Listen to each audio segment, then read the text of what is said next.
السلام علیکم۔ حیدرآباد سابق ریاست حیدرآباد دکن کے آخری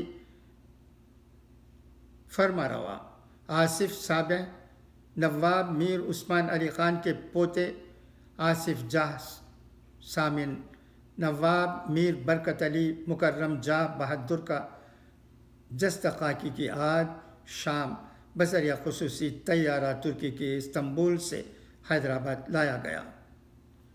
حکام نے ان کے جسد خاکی کو شہر منتقل کرنے کے لیے مناسب انتظامات کیے۔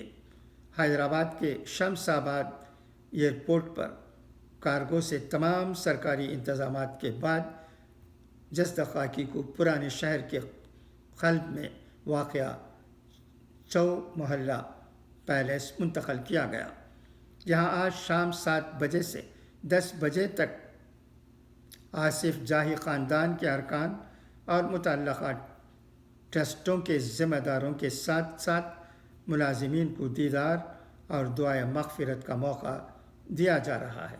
18 جنوری کو صبح 8 بجے سے 1 بجے دن تک مکرم جاہ بہادر کی میت چو محلہ کے دربار ہال میں رکھی جائے گی، جہاں عوام کے لیے آخری دیدار اور دعائے مغفرت کی سہولت رہے گی۔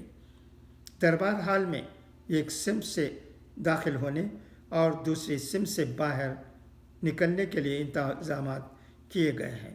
چو محلہ پیلیس میں بھی داخل ہونے اور باہر ہونے کے علیحدہ راستے بنائے گئے ہیں۔ بعد نماز ظہر غسل اور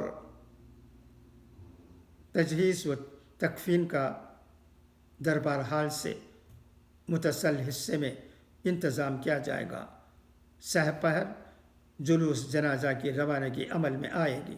ان کا جنازہ مکہ مسجد لے جایا جائے گا۔ نماز جنازہ میں کئی ہزار افراد کی شرکت کی توقع کی جاتی ہے، جس کی مناسبت سے اس تاریخی مسجد میں انتظامات کو قطعیت دیا گیا ہے۔ نماز جنازہ مکہ مسجد کے اندرونی حصے میں ممبر کے قریب ادا کی جائے گی۔ خطیب مکہ مسجد مولانا ڈاکٹر حافظ رضوان قریشی نماز جنازہ پڑھائیں گے اور دعائے مغفرت کریں گے۔